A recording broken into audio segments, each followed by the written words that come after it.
Hi guys, my name's Chris Scott and I'm the WSET Level 3 Certified Educator here at 3050. We are a leading WSET Level 3 provider and we're going to be talking about how to prep for the WSET Level 3 course. Now, before we get into what's you need to do, you've got to remember what the exams are. And there's technically 3 exams in the course.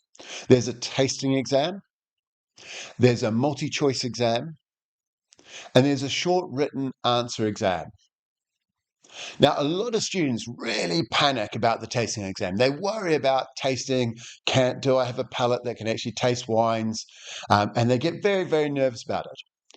What I would say is we have a pass rate of 97% for our tasting exams. Very few people fail the tasting exam. That said, it's pretty easy to pass.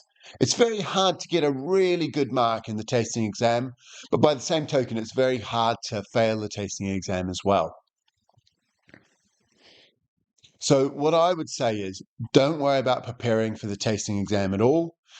You are far better preparing for the multi-choice and the short written exam.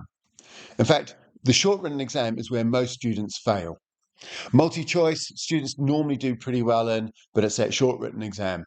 The problem with the short written exam is you have to be able to write a coherent, very, very good explanation of something without any extra information. So you've got to have really good recall and to be able to take different facts from the textbook and apply them in different ways, which means you need to know your material very well. And that's what sinks most people.